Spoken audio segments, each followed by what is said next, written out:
नमस्कार दोस्तों, एक बार फिर से आप सभी का स्वागत है एमके की पाठशाला में। आज मैं आप लोगों के बीच बिहार बोर्ड मैट्रिक्स फिजिक्स के 10वां क्लास लेकर आया हूं, जिसमें मैं बात करने वाला हूं कि अवतल दर्पण और उत्तल दर्पण में दर्पण सूत्र कैसे प्रमाणित करें। ये क्लास बहुत ही इंपॉर्टेंट है क्योंकि इससे संबंधित क्वेश्चंस एग्जाम में हमेशा देखने को मिलते रहते हैं। दोस्तों, ये क्लास को करने से पहले मैंने पिछले क्लास में चिन्ह परिपाटी से संबंधित जो भी तथ्य है वो मैंने बताया है। इससे पहले आप वो क्लास देख लें, तब जाकर के आपको ये क्लास बहुत ही अच्छी तरह समझ में आने वाली है, क्योंकि इसमें जो चिन्ह से संबंधित जितने भी समस्याएं होती है बच्चों को, वो सारी समस्या तभी दूर हो सकती है जब आप चिन्ह परिपाटी से संबंधित तथ्य आपको आता हो। इसलिए आप पहला क्लास इसके पिछले क्लास को देखें, उसके बाद आपको चिन्ह संबंधित जो भी समस्या होगी इस क्लास में नहीं होगी। तो चलिए और समय ना लेते हुए इस क्लास को स्टार्ट किया जाए। इससे पहले एक छोटा सा रिक्वेस्ट आपसे करना चाहूंगा कि अगर ये क्लास आप लोग को अच्छी लग रही है तो कृपया इसे सब्सक्राइब अवश्य करें और हमारे क्लास को लाइक करें और जहां तक हो सके अपने फ्रेंड्स के पास शेयर करें, ताकि अधिक से अधिक हमें सब्सक्राइबर मिल सके और मैं मोटिवेट हो सकूं अगले इसी प्रकार के और भी अन्य क्लास देने के लिए। तो चलिए चालू करते हैं आज इस क्लास को।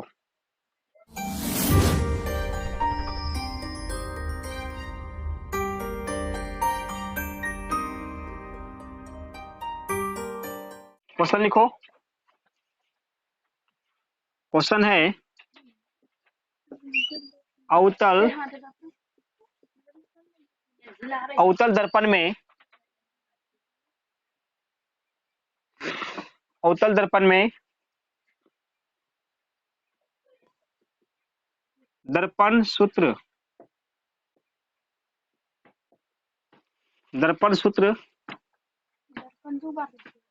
अवतल दर्पण में ठीक तो था रे।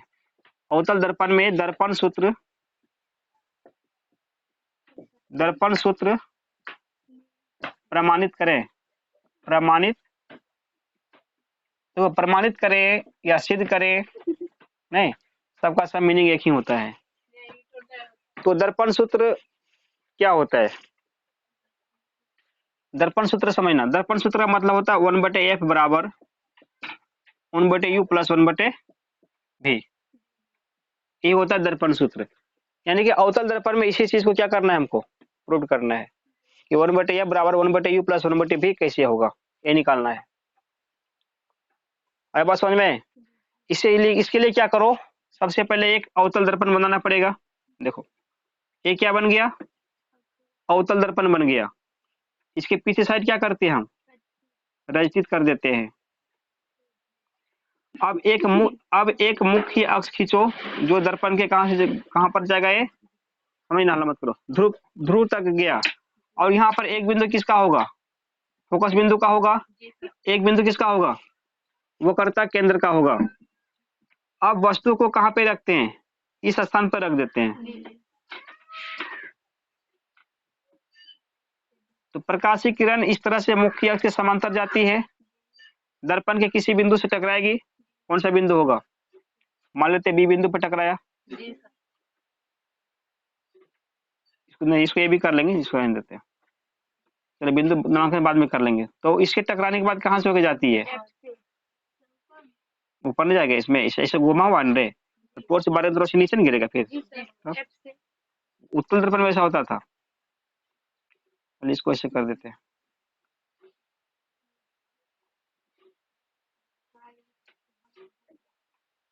इसका नाम तब क्या हो गया, एफ होगा ना, तब सी इतना दूर पर नहीं होगा, कहां पर होगा, इस स्थान पर लगभग सी हो जाएगा। अरे बात समझ में? अब एक प्रकाशीय किरण होगा जो कहां से होकर जाएगी, केंद्र वक्रता केंद्र से होकर जाएगी, ठीक है। और परावर्तन के बाद कहां से निकलेगी, ये इसी माध्यम में वापस जाएगी दोबारा, ये बताए थे ना। तो क्या हुआ, ये वक्रता केंद्र से होकर के गई, जब परावर्तन हुआ तो उसी पथ में वापस हो गया। इसमें क्या हुआ कि जो मुख्य अक्ष के समांतर प्रकाशित किरण आई, दर्पण पर टकरा करके एफ से होती हुई क्या हो गई, परावर्तित हो गई। इसका प्रतिबिंब कहां पर बना, अगर ये वस्तु का नाम हम ए भी लिए हैं तो प्रतिबिंब यहीं पर ना बना जहां पर दोनों प्रकाशित किरण आपस में टकराई है, कटी है। इसका नाम क्या हो गया, इसको ए डैश और बी डैश मार देते हैं, यानी इसका प्रतिबिंब बन गया। तो एक यहाँ पर कोई ना कोई बिंदु लेना पड़ेगा। मान लिया एक बिंदु क्या, यहाँ पर बी नहीं, बी हो चुका था, यम मान लिए। कौन सा बिंदु मान लिए? यम बिंदु मान लिए। तो इसमें एक रचना करना पड़ेगा। रचना इसीलिए करना पड़ेगा क्योंकि यहाँ पर परफेक्ट त्रिभुज नहीं मिल रहा है। जैसे ए डैश बी डैश एफ एक ना, एक त्रिभुज बन गया। नहीं, क्यों? उल्टा बन रहा है ना ये फिर फिगर। प्रतिम उल्टा ना बना, ये ऊपर था तो नीचे बन गया, तो नीचे चला जाएगा अभी। अब समझना इसमें। तो यहाँ पर एक रचना करना इस तरह से, लंब, इसको क्या बोल देते? यन। यम और ये, इस बिंदु का नाम क्या हो गया? यन। यानी यम और यन क्या एक लंब डाले हैं। कहाँ पर? मुख्य अक्ष पर। अब इसमें जो जो है वो सब कंडीशन यहाँ पे लिखो, इसको नीचे कर देते। इसमें क्या क्या है? ये बिंदु एफ का हुआ, देखना। तो माना एक्स वाई एक अवतल दर्पण है, अवतल दर्पण है, लिखते चलो। जिसका माना एक्स वाई एक अवतल दर्पण है जिसका मुख्य फोकस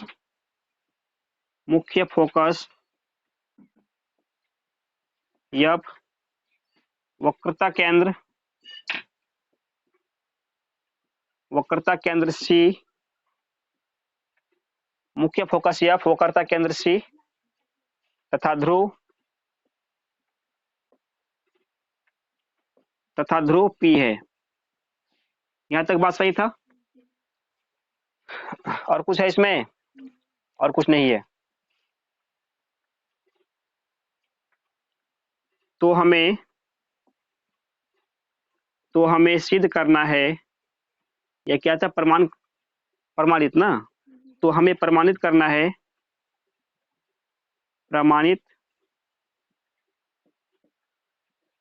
है, कि क्या करेंगे? 1/f बराबर 1/u प्लस 1/v। यानी कि एक कंडीशन हमको निकालना पड़ेगा। इस सूत्र का हमको सिद्ध करना पड़ेगा अवतल दर्पण में किस प्रकार से ये हो रहा है। अब इससे कुछ, इसके लिए क्या किए थे? कुछ रचना भी किए थे। रचना क्या किए कि बी एन लंब डाले कहां पर? पीसी पर। सॉरी, बी एन नहीं, एम एन।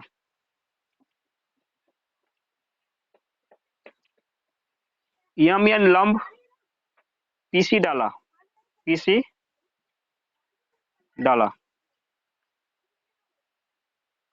यानी कि यम और एन क्या किया? लंब डाला कहां पर? पीसी पर डाल दिए।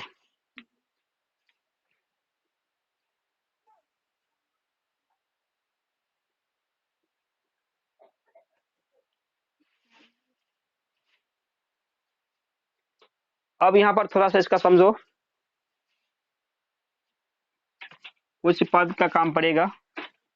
देखना, पीएफ, पीएफ का मतलब क्या हुआ? इसमें पीएफ का मतलब होता है फोकस दूरी। फोकस दूरी को दिखाते हैं किससे? एफ से। ये पता करना इसका एफ माइनस में जाएगा कि प्लस में जाएगा? माइनस में जाएगा क्योंकि इधर वाला बना हुआ है, माइनस एफ हो गया। चलो अब बताओ पीसी, पीसी मतलब क्या? वक्रता केंद्र होता है, ये वक्रता त्रिज्या होता है। वक्रता त्रिज्या किससे दिखाते हैं? आर से दिखाते हैं। इसका प्लस या माइनस किसमें? माइनस में जाएगा, यानी कि माइनस आर हो गया। ये जो सूत्र है लिखा हुआ है इस जगह पर, यहाँ पर कहीं पर आर का चर्चा है? नहीं है। तो आर का तो मान हमको नहीं रखना पड़ेगा इसमें, आर का मान चेंज करना पड़ेगा। किसमें? या तो यू भी और एफ में किसी में कर सकते हैं। तो आर का मान भी कहीं बनेगा? भी का मतलब क्या होता है? प्रतिबिंब का दूरी होता है। तो आर का मान तो प्रतिबिंब दूरी से किसका कोई संबंध नहीं उसके साथ है। तो आर को हम एफ में बना सकते हैं। समझना, ये जो ध्रुव है और सी है, इसी को आर बोलते हैं। अब बीच में क्या होता है? एफ, यानी कि पी और एफ को एफ बोलते हैं। जितना दूरी पी और एफ के बीच है वही दूरी ना एफ और सी के बीच होगा। अगर यहाँ पी और एफ के बीच एक छोटा एफ हो, स्मॉल एफ हो गया, तो सी और एफ के बीच तो वही दूरी होगा। इसका मतलब इसको भी हम एफ बोल सकते हैं। यानी कि आर का मतलब क्या होता है? 2f। माइनस में ना है? माइनस में। यहाँ पे कर सकते हैं -2f। इसका मतलब या तो आर बोलो या नहीं तो -2f बोलो, यानी फोकस दूरी का डबल कर देंगे तो इसका त्रिज्या क्या निकल जाएगा, वक्रता त्रिज्या निकल जाएगा। यानी फोकस दूरी का दोगुना वक्रता त्रिज्या होती है। और क्या बच गया, अब एक बात और देखना, P और A क्या हुआ, PA यानी कि वस्तु ये पे रखा गया है ना, वस्तु दूरी को किससे दिखाते हैं, U से दिखाते हैं, माइनस में U रहेगा। और P और कौन है, A डैश, ये क्या चीज हुआ, P और A डैश, ये यहाँ पे प्रतिबिंब बना हुआ है ना, तो P यानी ये P और A डैश यहाँ पर चूंकि प्रतिबिंब बना हुआ है, इसका मतलब इसको क्या बोलेंगे, प्रतिबिंब का दूरी बोलेंगे। अब प्रतिबिंब दूरी को किससे दिखाते हैं, V से। प्रतिबिंब भी लेफ्ट हैंड की तरफ बना हुआ है, यानी कि ये भी किया जाएगा, माइनस में जाएगा। ये सब का काम अभी आगे पढ़ने वाला है। अब यहां से चलते हैं प्रमाण, किस प्रकार से प्रूव किया जाए। यहां देखना पहले, यहाँ पर एक त्रिभुज है ABC और A dash B dash C। चूंकि त्रिभुज ABC दोनों त्रिभुज आपस में समरूप होगा। समरूप कैसे होगा देखना, क्योंकि ये दोनों कोण आपस में क्या है, बराबर होगा ना। क्यों बराबर होगा, क्योंकि ये दोनों कोण शीर्षाभिमुख कोण है, और एक कोण यहाँ पर बन रहा है 90 डिग्री का, और A डैश पर भी क्या बन रहा है 90 का, तो दो कोण बराबर मिल गया ना। जब किसी त्रिभुज में दो कोण आपस में बराबर हो जाए तो वह त्रिभुज कैसा होगा, दोनों त्रिभुज को समरूप, वह त्रिभुज मतलब कि समरूप त्रिभुज होगा। समरूप का मतलब इसे पहचान देते हैं इसका। दूसरा त्रिभुज कैसा बन गया, A dash B dash C, दोनों त्रिभुज कैसा है, समरूप हुआ। जब त्रिभुज समरूप होता है तो इसका संगत भुजा क्या होता है, संगत भुजा अनुपातिक होगा। जब दो त्रिभुज आपस में समरूप हो जाए तो उनके संगत भाग क्या होते हैं, अनुपातिक होते हैं। ले लो, इसका ले लिए क्या, ABC का AB, और A dash B dash C का क्या हो गया, A डैश B डैश, यानी इसका अगर लंब लेंगे तो इसका भी क्या लंब ही पकड़ना पड़ेगा, उसी को बोलते हैं संगत भाग। इसका ले सकते हैं क्या, ये और सी को क्या करें, AC करेंगे, इसको क्या करना पड़ेगा, इधर से गए ना हम, यहाँ इधर से यहाँ पकड़ेंगे, A dash C, A dash C। आए बात समझ में, इस समीकरण नंबर क्या हो गया, ये समीकरण नंबर 1 हो गया। अब दूसरा त्रिभुज पकड़ो फिर। अब एक त्रिभुज समझना, यहाँ पर क्या लिखा हुआ, यहाँ पर लिखा हुआ A dash B dash C, दूसरा क्या होगा, नहीं इसका तो हो चुका ना। अब होगा A dash B dash F, दूसरा होगा M N F। त्रिभुज A dash B dash F, ए भी समरूप है किसके साथ, M N F के साथ, M N F के साथ। समरूप कैसे हुआ समझना, इसमें इसमें भी यहाँ वाला कोण और यह वाला कोण कैसा कोण है देखना, एक कोण और एक कोण कैसा कोण होगा, शीर्षाभिमुख कोण होगा। उसके बाद n पर कितना का कोण बन रहा है, 90 बन रहा है ना। यहाँ पर भी A डैश में इधर कितना बनेगा, ये भी तो 90 बनेगा, यानी कि दो कोण इसका बराबर हो गया। तो फिर दो कोण बराबर हुआ, इसी वजह से दोनों त्रिभुज आपस में कैसा हो गया, समरूप हो गया। अगर त्रिभुज समरूप हुआ तो इनका संगत भाग भी क्या होगा, बराबर, इसका संगत भुजा का अनुपात क्या होना चाहिए, बराबर होना चाहिए। तो निकाल लो, इसका हम बोल सकते हैं M N, नहीं पहले ले लेते हैं हम कौन त्रिभुज का, सबसे पहले M N कर लेते हैं, ठीक रहेगा। M N F, त्रिभुज M N F का पहले कर लिए, फिर बाद में किसको लगा लेते हैं, त्रिभुज A dash B dash F, A dash B dash F। अब समझो, जब समरूप हुआ तो भुजा अनुपातिक होगा, तो M N F एक भुजा ले लिया M N। उसके बाद है इसका लंब, ये हो क्या M N हो गया ना, तो इस त्रिभुज का लंब क्या होगा, A डैश B डैश होगा, A डैश B डैश बराबर। इसका ले लो, अब M N था तो क्या कर सकते हैं, N F कर सकते हैं ना, N F।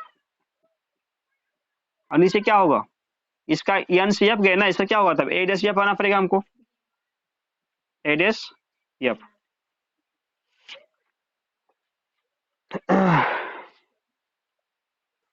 अब यहाँ पे देखना, जितना एम एन की लंबाई है वही लंबाई ना ए बी का होगा, क्योंकि ये समांतर है।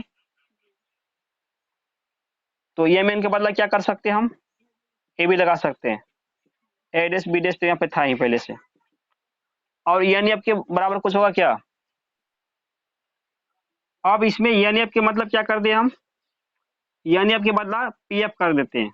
ये कैसे होगा, ये थोड़ा समझना, इधर पहले लिख लेते हैं इसका हम। तो इसमें हम दो मान चेंज किए, क्या क्या मान चेंज किए, एम एन का ए बी कर दिए और एन एफ का पी एफ कर दिए। ये क्यों किए, इसका कारण समझना। ये जो आपतित किरण है, सबसे पहली बात कि ए बी बराबर एम एन क्यों हुआ, क्योंकि बी एम समांतर पी ए, एक रेखाखंड था ना, क्योंकि बी एम समांतर पी ए पी, कुछ चलिए ए पी कर देते हैं, बता दे एक मिनट। इसीलिए एम एन बराबर क्या हुआ, ए बी हुआ, एक कंडीशन ऐसा होने की वजह से ऐसा हुआ। अब रहा एन एफ बराबर पी एफ क्यों हुआ, जब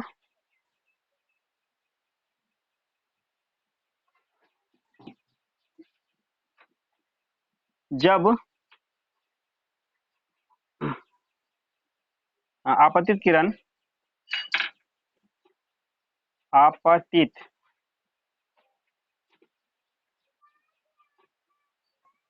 मुख्य अक्ष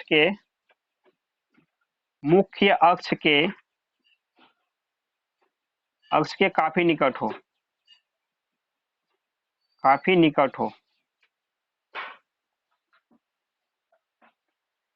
जब आपतित किरण मुख्य अक्ष के काफी निकट हो तो क्या होगा, समझना इसमें।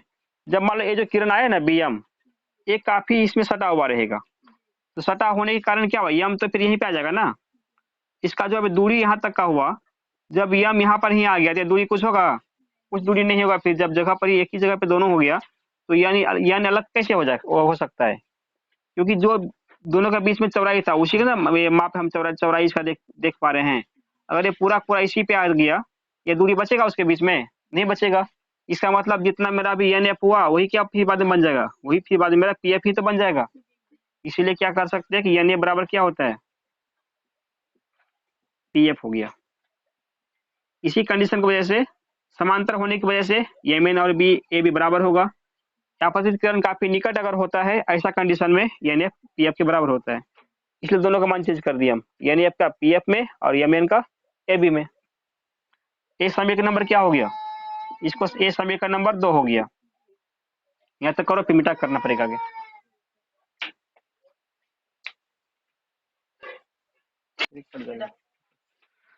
इसको हम ऐसे आगे चलते हैं, देखो इसको रहने देते हैं फिगर।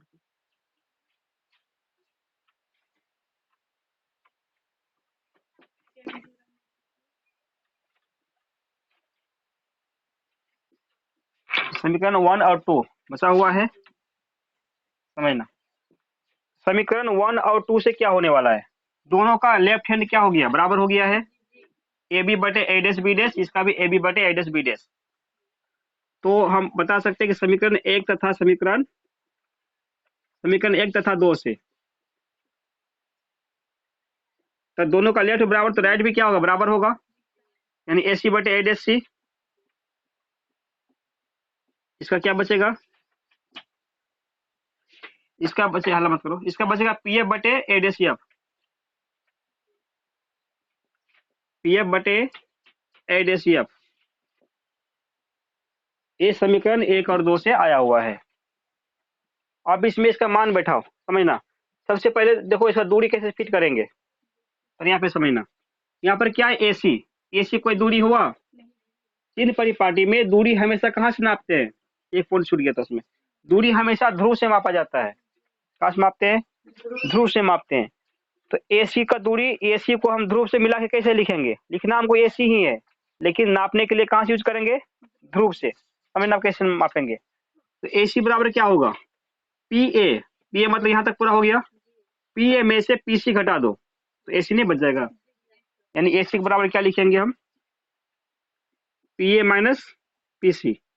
अरे यहाँ पे ADC का उसी प्रकार से ADC का करो, समझना सर। ADC यहीं पर ना हुआ, यहाँ से और यहाँ 10, इस स्थान से इस स्थान से, इस स्थान से यहाँ तक को क्या बोलेंगे?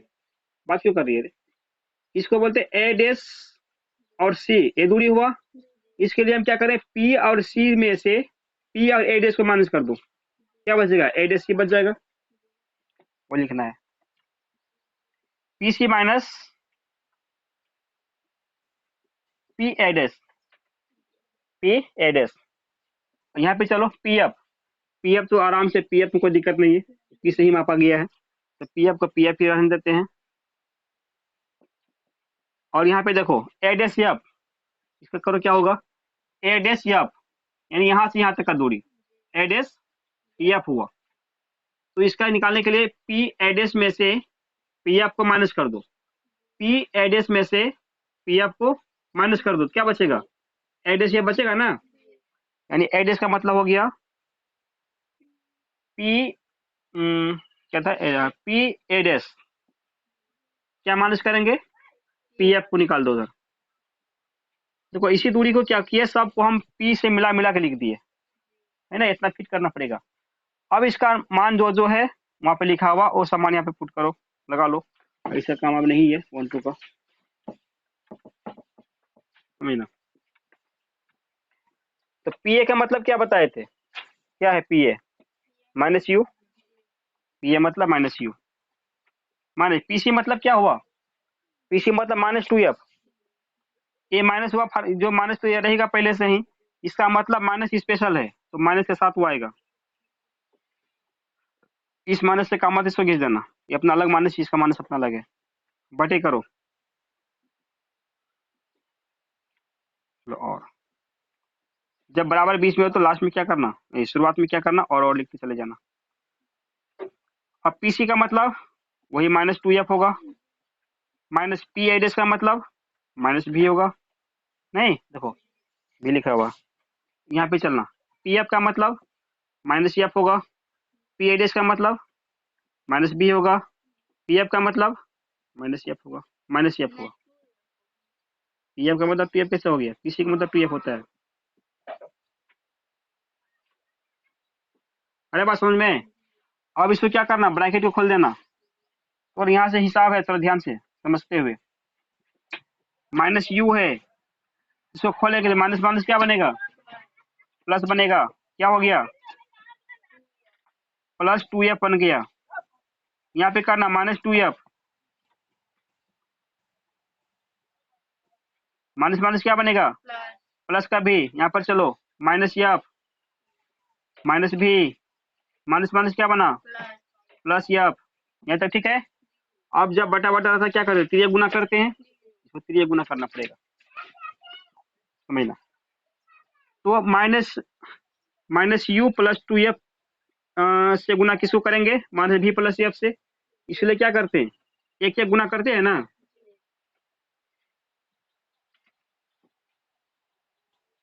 -U + 2F का गुना किसके साथ?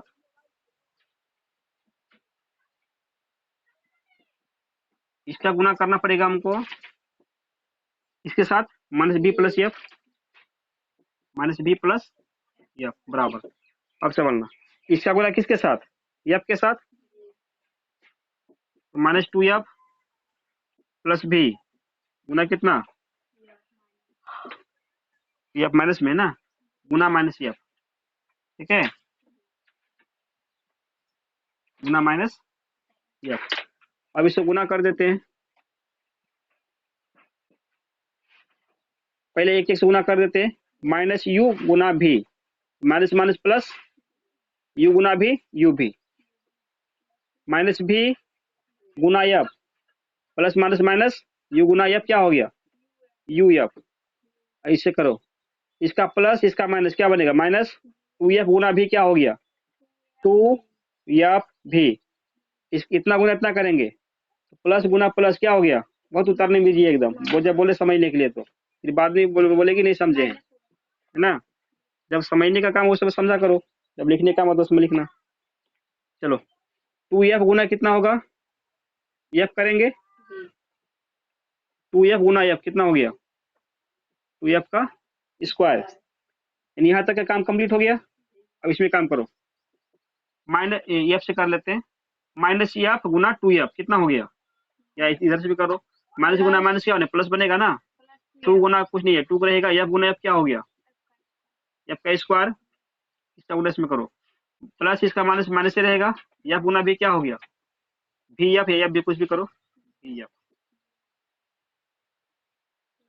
देखो ना यहाँ पर प्लस में 2f स्क्वायर, यहाँ पर प्लस में 2f स्क्वायर, दोनों आपस में कटेगा, काट दो इसको, क्या बच गया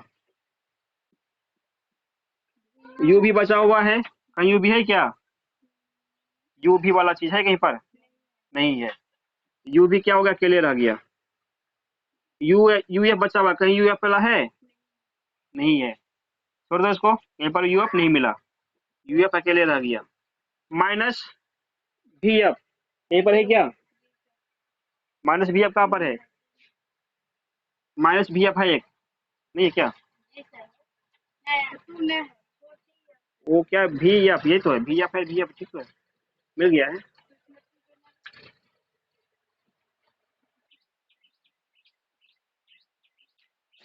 अब जो है यहाँ पर एफ भी एक चीज है और कहीं पर एफ भी वाला है, तो एफ भी बोलो या भी एफ बोलो, दोनों की बात देखिए, चलो इसको हम क्या करते हैं एफ भी ही कर लेते हैं, ताकि दोनों का मतलब एक ही रहेगा। तो यहाँ पर कितना था, माइनस में था क्या 2f भी, इसको इधर सब यानी सबको उठा के इधर कर लेके आ जाना, माइनस का क्या बनेगा प्लस का बन गया एफ भी, बराबर यहाँ कुछ बचा नहीं तो जीरो, और u भी अकेला है, यू एफ अकेला है, 2f भी माइनस में, प्लस में है एक एफ भी, तो दोनों मिलकर कितना हो जाएगा, माइनस का एक भी सिर्फ बचेगा, यानी अलग अलग चीज में माइनस करेंगे ना, इसका चीज माइनस में इसका चीज प्लस में, अलग चीज में क्या होता है हमेशा घटाते हैं माइनस करते हैं, तो 2f भी में एक एफ भी माइनस होगा, बचेगा 1f भी, 1f भी का मतलब एफ भी, अब बड़े वाला माइनस में है तो माइनस में ही रहेगा इसका, बराबर जीरो, ए अभी निकल गया यहाँ तक। अब क्या करते हैं, इसमें यू भी एफ से भाग करने पर क्या करना पड़ेगा, यू भी एफ से भाग करने पर, यू भी एफ से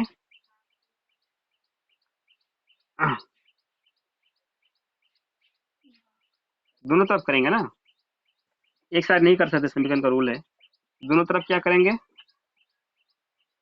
दोनों तरफ यू भी एफ से भाग देने पर, समझना, भाग देने का मतलब क्या हुआ, सबके नीचे क्या करेंगे हम यू भी एफ लगा देंगे, लगा दो, कहाँ पे लगा, ऊपर तो ऊपर करना पड़ेगा, एक काम करते हैं इसको कॉपी करो, फिर हम थोड़ा सा साफ करके आगे बताते हैं।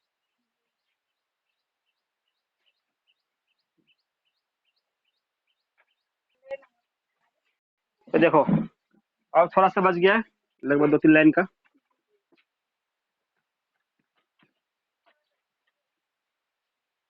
लास्ट में क्या निकला हुआ था यू भी, तो क्या लिखे दोनों तरफ क्या करेंगे हम यू भी एफ से भाग देंगे, अब देखो भाग देखिए कैसा कैसा निकल रहा है, क्या था यू एफ था, यू भी था, यू भी किससे भाग देंगे हम यू भी एफ, तीनों से भाग देना पड़ेगा, तो नीचे क्या आ जाएगा यू भी एफ, तीनों आ गया, माइनस था ना, माइनस, यहाँ पर क्या था यू एफ में किससे भाग देंगे हम, तीनों से देना पड़ेगा ना, यू भी एफ से माइनस एफ भी किससे भाग देना है यू भी एफ से, बराबर था जीरो ना, किससे भाग देना है हमको, अब इसका कोई मतलब नहीं है, बन चुका, मिटा देते इसको, जीरो भी भाग देंगे, हाँ समीकरण का दोनों जो भी करना दोनों पक्ष में करना, एक पक्ष में नहीं कर सकते, यू बी एफ से इसको भी भाग करना पड़ेगा। बात समझ में? आप समझना है थोड़ा इधर। यहाँ से जब यू यू कटेगा ना, यू भी और यू भी क्या हुआ, कट गया, क्या बच गया, सिर्फ एफ बचेगा। यू कटा, यू कटा, एफ कटा, एफ कटा, एफ कटा, एफ कटा, भी कटा, ये भी था, ये भी कट गया। यहाँ पर जीरो में किसी से भी भाग दे दो, कितना निकलता है, हमेशा हमेशा शून्य ही निकलेगा, जीरो ही निकलेगा। ऊपर का दोनों कट चुका है, तो क्या बचा, दोनों कट चुका है तो सिर्फ का सिर्फ एक बचा हुआ है, नीचे क्या है, यह बचा हुआ है, माइनस ऊपर पूरा कट कट चुका, नीचे क्या बचा, भी बचा, माइनस ऊपर पूरे कट चुका, नीचे क्या बचा, सिर्फ यू बचा, भी तो कट गया ना, ये भी था। यहाँ पे क्या हुआ, जीरो बटे यू भी, अब का मतलब जीरो ही होगा। अब देखना, हम प्रूफ के लिए क्या बताए थे कि वन बटे ये बराबर वन बटे भी माइनस वन बटे यू, नहीं वन बटे भी प्लस वन बटे यू, या वन बटे यू प्लस वन बटे भी, कुछ भी लगा सकते हैं। वन बटे ये बराबर क्या हुआ, आप दोनों को पट्टी कर दो, उधर कर दो।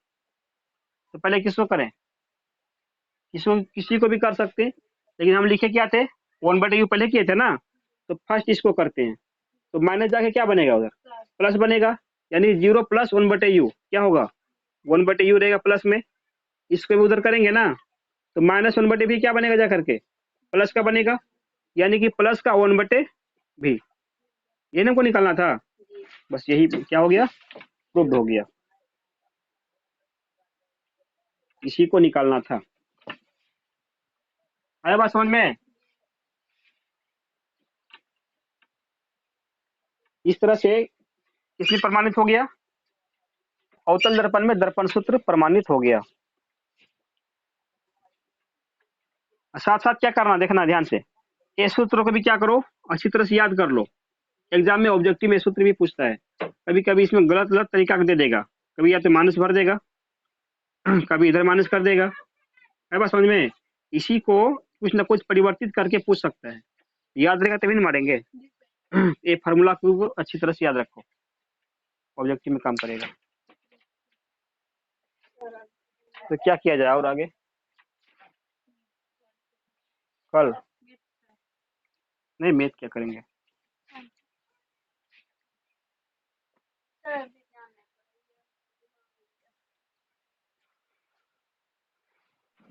चलो अब दूसरा क्वेश्चन लिखो। उत्तल दर्पण में सेम कंडीशन है, सेम फार्मूला है, सिर्फ इसका दर्पण चेंज कर देते हैं। या उत्तल का हो गया, आप किसका प्रमाणित करें, उत्तल दर्पण में अवतल के स्थान पर क्या लगा देते हैं, उत्तल, यानी उत्तल दर्पण में दर्पण सूत्र प्रमाणित करें। दर्पण सूत्र वही रहेगा इसके लिए भी, वन बटे ए बराबर वन बटे यू प्लस वन बटे बी,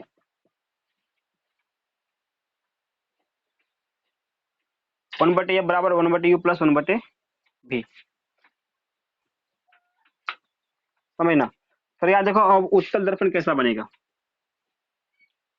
एक कैसा दर्पण बना, इसका कौन ज्यादा करते, ये दर्पण कैसा है, ये वो उत्तल दर्पण, इसके बीच में क्या होगा, एक मुख्य अक्ष होगा, यहाँ पर क्या होता है, पी होता है। उत्तल दर्पण में वस्तु को कहाँ पर रखते हैं, एक्स और वाई इसका नाम दे दिए। समझ जाओ, हिसाब है, इसमें दिक्कत हो जाएगा बाद में, नहीं समझेगी तो। ऐसा नहीं कि रट के याद कर लेंगे, रटने पर काफी समस्या होगा और एक बड़ा चीज है, अगर समझ के याद करते तो काफी आसान तरीके से याद हो जाएगा, नहीं तो बहुत ही पहाड़ ऐसा चीज है। इस पर दर्पण कुछ भी हो, वस्तु हमेशा दर्पण के सामने रखेंगे, यानी यहाँ पर क्या है, वस्तु कोई ना कोई रखा हुआ है।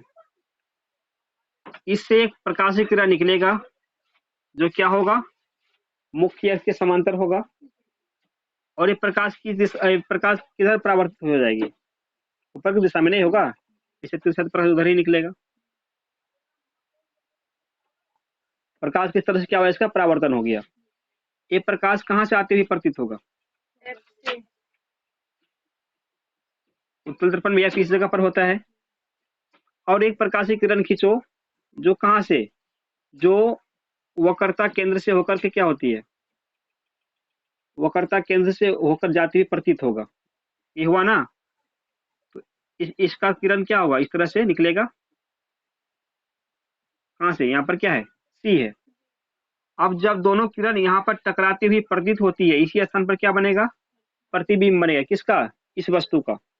यहाँ पर अगर ए बी हुआ, यहाँ पर क्या बन गया, A B dash, A dash B dash. आई बात समझ में। इसका कोई ना कोई बिंदु मान लेते हैं। कौन सा बिंदु मानेंगे, इस पे मान लिया जो टकराया, क्या क्या यहाँ यन कर लेते हैं इस जगह पे, उसमें यन किया था ना पहले वाले में। चलो यहाँ पर यन है, इस बिंदु से एक लंब खींचेंगे जैसे हम अवतल में खींचे थे। कहाँ पर, मुख्य अक्ष पर, यम एन नाम का, यम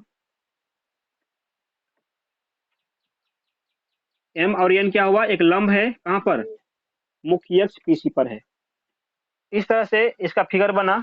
इसी भी हमको प्रमाणित करना है, 1/f बराबर 1/u प्लस 1/v।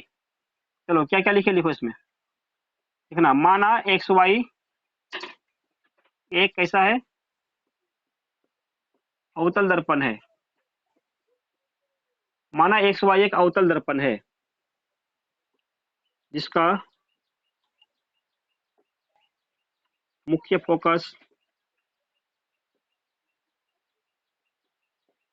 फोकस या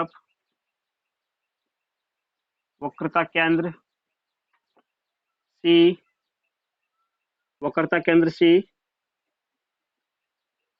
तथा ध्रुव पी है। तो हमें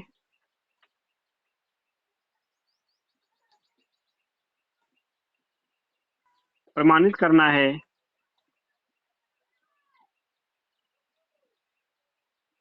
कि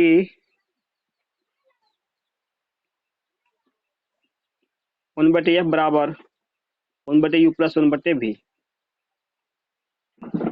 1/u प्लस 1/v। इसका भी कुछ रचना किए हैं। वो रचना क्या है, यम एन लंब कहाँ पर डाला गया है, पीसी पर डाला गया है, यानी यम एन लंब पीसी डाला। अब प्रमाण देखो, अब इसको प्रमाणित कैसे करेंगे, हो गया। इससे पहले कोई इसका जो पद होता है, पद के बारे में समझो, जैसे अवतल में लिखाए थे। पी ए क्या हुआ, वस्तु दूरी हो गया। इसको किससे दिखाएंगे, -u से। इसका बताओ, पी और एफ कितना मान होगा इसका, पी सी कितना मान होगा इसका, पी ए डैश कितना मान होगा इसका। ये तीन, इतना 4 कंडीशन था। पी एफ यानी बस ये, यानी फोकस दूरी हुआ। फोकस दूरी किधर है इसका, राइट हैंड में है। इसका मतलब फोकस दूरी इसका प्लस में जाएगा। पी सी वक्रता त्रिज्या कितना होगा इसका, प्लस में जाएगा। तो आर ले लो प्लस में। आर का मतलब क्या होता है, टू एफ ना, ये बताए थे आर का मतलब 2f होगा। पी ए का मतलब क्या हो गया, प्रतिबिंब का दूरी। प्रतिबिंब का दूरी को किससे दिखाते हैं, भी से दिखाते हैं। लेकिन प्रतिबिंब इसका इसी साइड में बना हुआ है, राइट हैंड के साइड में। तो प्रतिबिंब का दूरी क्या होगा, प्लस में होगा, माइनस नहीं होगा।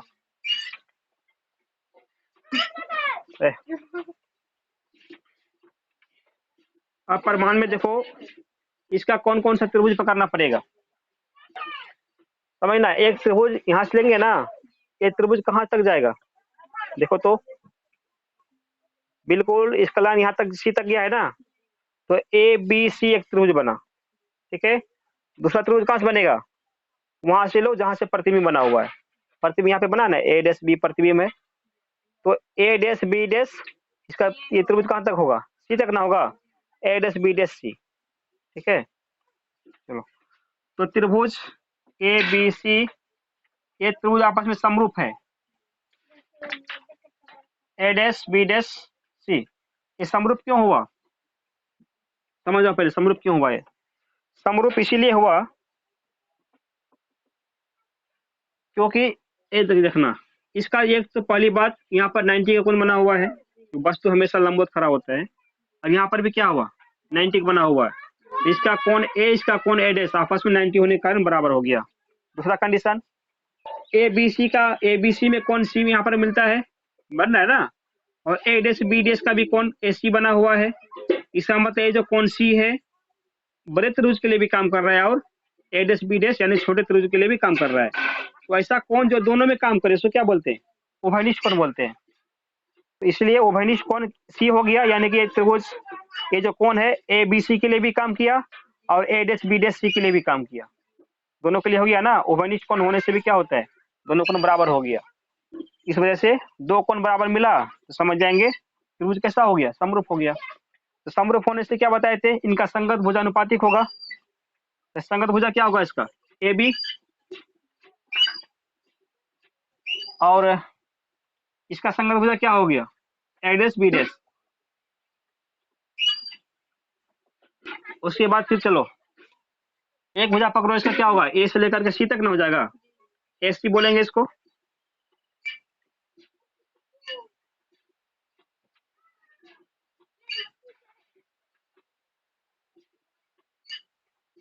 तो दूसरा इसका क्या बन जाएगा, इसका ए सी हुआ तो इसका क्या होगा, बी सी कैसे हो जाएगा, इसका ए सी हुआ ना नीचे के लाइन से, हम नीचे से पकड़ेंगे, ए डैश सी है,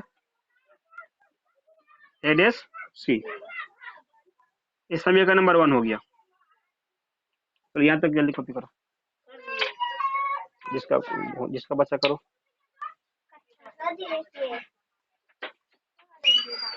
देखो तो इससे आगे चलते हैं। अब समीकरण नंबर 1 वो निकल चुका है, अब 2 देखो 2 कैसे निकलेगा, हम पूरा यहाँ तक कर देते हैं।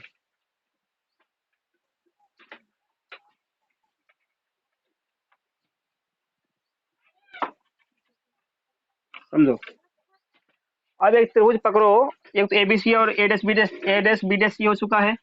अब एक त्रिभुज बनेगा यम यन यम एफ, समझना, यन एन एम एफ एन त्रिभुज, और दूसरा क्या बनेगा, ए डैश बी डैश एफ, ए डैश बी डैश एफ बन सकता है, दोनों लो।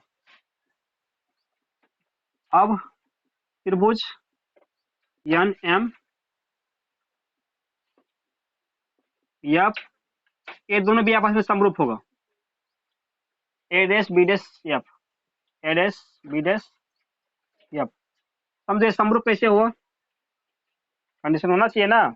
तो इसका यम पर 90 है, इसका ए डैश पर 90 है, और ए और यन एम एफ में भी कोण एफ का यूज हो रहा है, ए डैश बी डैश एफ में भी कोण एफ आ रहा है। इसका मतलब कोण एफ उभयनिष्ठ भुजा हुआ। तो दो भुजा मिल गया ना, एक 90 वाला और एक उभयनिष्ठ वाला। तो दो भुजा बराबर होने से भी क्या है, समरूप हो गया। समरूप हो गया तो एक कौन से नियम से बनेगा, ए समरूप होने से क्या होता है, इनका संगत भुजा अनुपातिक होगा, यानी कि इसका संगत भुजा कौन होगा, यह नियम होगा ना। क्यों से कर रहे हैं, यह नियम बटा, चलो इसका एन एम, तो इसका क्या करेंगे, इसका ए डैश बी डैश होगा, इसका ले लो फिर एम एफ होगा ना, इसका दूरी नीचे का भुजा, इसका एम एफ कहलाएगा, एम एफ।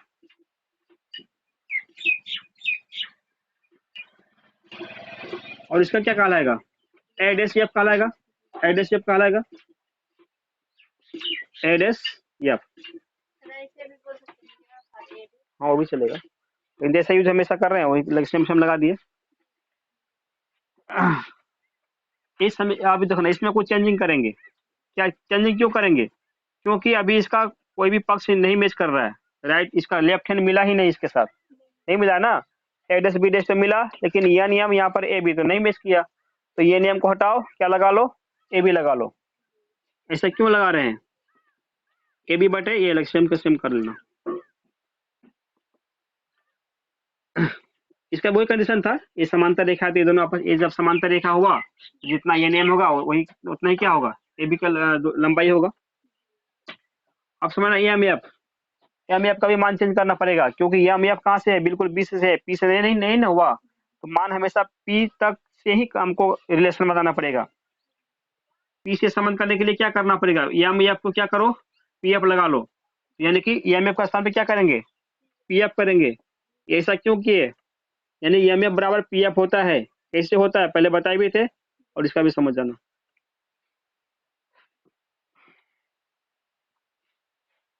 इसका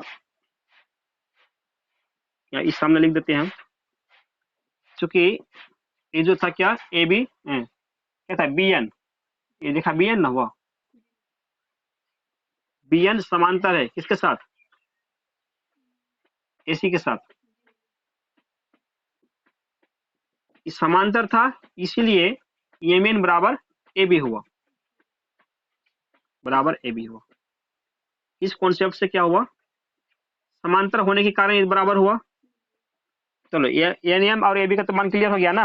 अब रहा बात एम एफ का और पी एफ का, तो एम एफ के स्थान पर पी एफ क्यों लगा लिए, इसका कंडीशन था क्योंकि जब जब जब क्या था बी एन जो है, जब बी एन क्या हो जाए, वही कंडीशन जो लिखाए थे, जब आपतित किरण, जब आपतित किरण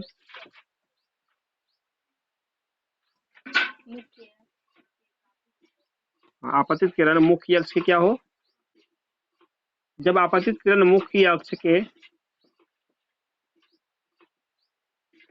काफी काफी निकट हो, ऐसा कंडीशन होने से क्या होता है, इसीलिए जब बोल सकते हैं मान लो ये आपतित किरण अगर मुख्य अक्ष से काफी निकट हो गया, इसका मतलब यन यहाँ नहीं होकर कहाँ पर होगा, बिल्कुल एम पर होगा, पी पर होगा। जब यन यहीं पर आ गया तो ये लाइन उधर जाएगा, नहीं जाएगा ना, यानी एम भी उठ के कहाँ चला गया, एम भी यहीं पर आ जाएगा, नहीं आ जाएगा। तब ऐसा कंडीशन में क्या होगा, जितना मेरा एम एफ था वही क्या बन जाएगा, पी एफ बन जाएगा।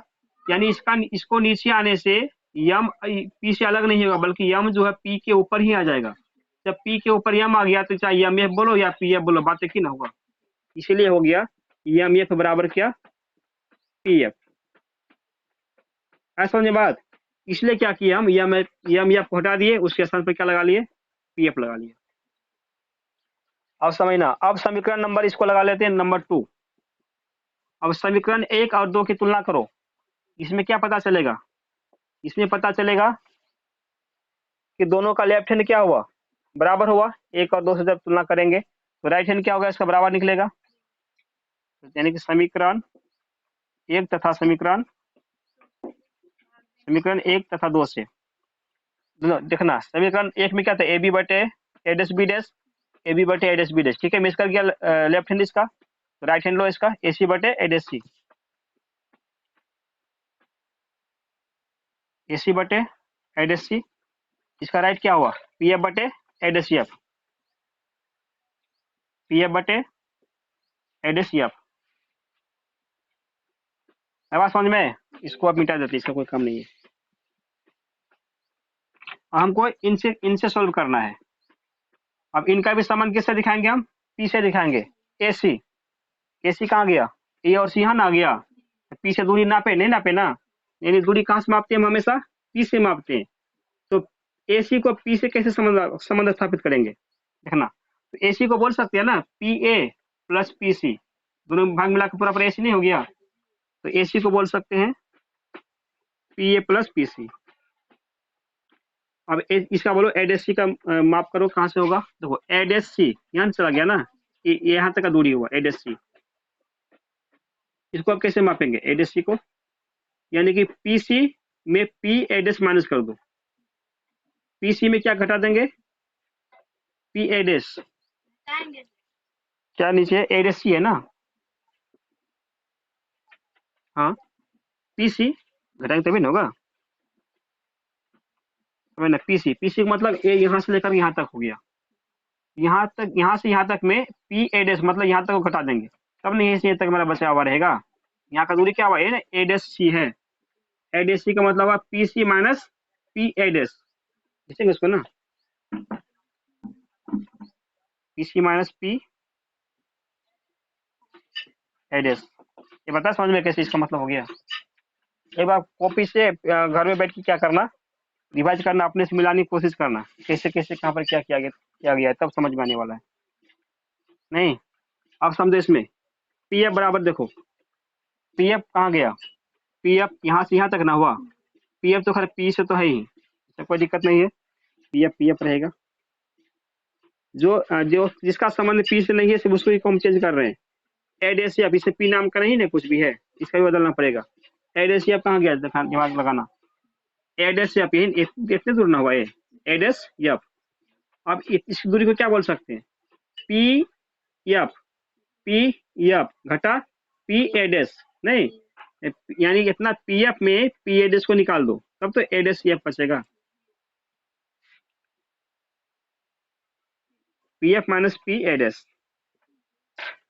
बात समझ में, सारा मान निकल चुका है। अब जो मान लिखा हुआ था इसका वैल्यू यहाँ पर पुट करो, यहाँ पे लगाओ, तो पी एक बराबर क्या कितना बताया तुम्हारा, देखो यहाँ पर। चलो एक बात समझना, मान लो इसका दूरी कितना हुआ 10 सेंटीमीटर है, यहाँ पर क्या ए बोले थे, यहाँ पर पी है, यहाँ पर क्या है सी है, टोटल दूरी कितना हुआ, टोटल मेरा 10 सेंटीमीटर लंबाई इसका रेखाखंड की लंबाई है। अगर इसकी लंबाई 3 हुआ, इसकी लंबाई 7 हुआ, है ना, तो एसी का लंबाई कितना होता है, एसी की लंबाई 10 मीटर का ना है। अगर एपी मेरा 7 मीटर का है और पीसी मेरा 3 मीटर का ही मात्र रहा, इधर 3 का, ये छोटा है ना, 3 ये कितना हो गया 7 हो गया, तो पूरा पूरा एसी लंबाई कैसे निकालेंगे, 3 और 7 जोड़ेंगे तब ना 10 पूरेगा, यानी कि एपी में क्या जोड़ेंगे, पीसी को जोड़ेंगे 3 + 7 तब तो 10 पूरा। तो उसी प्रकार से ये जो लंबाई था एसी था, एसी का मतलब यहाँ से लेकर के यहाँ तक का लंबाई था, तो यहाँ तक का लंबाई मतलब हम ए वाला भाग और ए वाला भाग दोनों को जोड़ेंगे तब ना पूरा पूरा निकलेगा, उसका मतलब पूरा होगा। इसलिए ना एसी के बराबर क्या किए, पी ए प्लस पी से किए, यानी इतना हिस्सा प्लस इतना हिस्सा, पूरा मिला पूरा हिस्सा हो गया, ठीक है।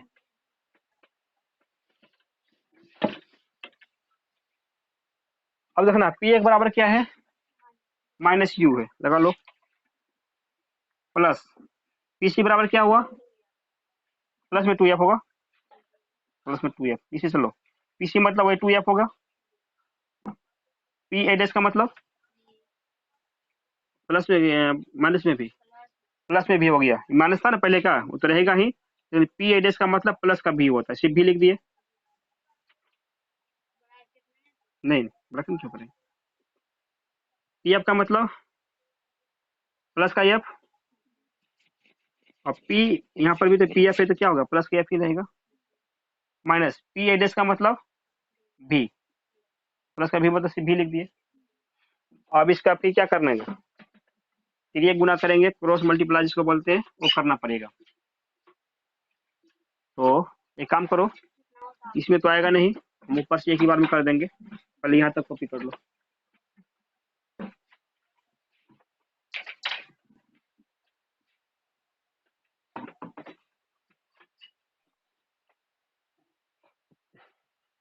अगर ये क्लास आप लोगों के लिए काफ़ी लाभदायक सिद्ध हो रही हो और आपको लग रहा है कि ये क्लास आपके लिए फ़ायदेमंद है, तो कृपया हमारे चैनल को सब्सक्राइब अवश्य करें और जितना अधिक से अधिक हो सके अपने फ्रेंडों के पास शेयर करें, ताकि मैं भी अधिक से अधिक मोटिवेट हो सकूं और आपके लिए बेहतर से बेहतर और क्लास प्रोवाइड कर पाऊं।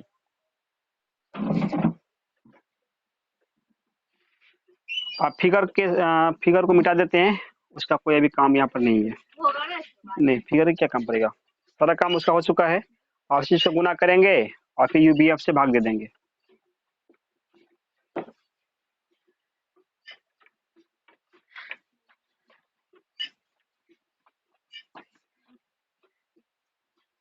समझना, इसमें लास्ट पोजीशन क्या है इसका, इसका क्रॉस में कौन पड़ेगा, minus you plus 2f, minus you plus 2f, क्या नीचे से कहीं से करें उसका फर्क नहीं पड़ता, इसका गुना क्या करेंगे, माइनस भी यू, भी माइनस एफ भी है ना, माइनस नहीं क्या बोलते हैं एफ भी है, एफ माइनस भी है वो, और इसका क्या पड़ेगा 2f माइनस भी, इसका गुना किसके साथ कर रहे हैं, इसका गुना होगा एफ के साथ होगा, अब चलो अब गुना करो इसको, देखो क्या निकलता है। माइनस यू गुना भी, माइनस यू क्या क्या बोले, माइनस यू गुना एफ ना, तो minus U F, minus U गुना भी, माइनस यू गुना माइनस बी, तो माइनस माइनस क्या बनेगा, प्लस यू गुना बी क्या बनेगा, यू भी। उसके बाद इसमें चलो, प्लस का 2f गुना प्लस का एफ, तो प्लस प्लस प्लस ही रहेगा, 2f गुना एफ क्या हो गया, 2f स्क्वायर होगा, तो माइनस प्लस इंटू माइनस क्या बनेगा, माइनस 2f गुना भी क्या हो गया, 2f भी। है बात समझ में, बराबर कर देते हैं, इसका दोनों को अलग कर दिया ना, अब इसका करो, 2f गुना एफ क्या हो गया, 2f स्क्वायर, इसका माइनस इसका प्लस क्या बनेगा, माइनस एफ गुना भी क्या बनेगा, एफ भी। अब देखना यहाँ पर भी 2f स्क्वायर, यहाँ पर भी 2f स्क्वायर, दोनों कहानी खत्म हो गया। अब क्या क्या बच गया, सबको एक साइड करके लेकर जाएंगे हम। यहाँ पर यू यू एफ बचा, यू एफ कोई है क्या कहीं पर, यू एफ नाम का देखो तो नहीं है, छोड़ो। अब क्या बच गया, प्लस में यू भी, यू भी कहीं पर है क्या, यू भी नहीं है, छोड़ो जाने दो। माइनस का क्या बच गया, 2f भी, यहीं का एफ भी वाला यहाँ पर है ना माइनस का, जरा क्या बनेगा, प्लस का एफ भी बन गया, नहीं कुछ तो यहाँ पे जीरो बचा। अब minus U F plus you भी, ये दोनों जब मैच करेगा, ये दोनों मैच कर गया है, यू भी क्या था, एफ भी और एफ भी ना, तो अलग अलग चिन्ह में क्या होता है, माइनस होगा, तो 2 में 1 गया, कितना बचेगा, 1 एफ भी बचेगा माइनस में, यानी कि सिर्फ एफ भी बचेगा, बराबर क्या हो गया, 0। अब क्या करते हैं, दोनों तरफ यू भी एफ से भाग देने पर,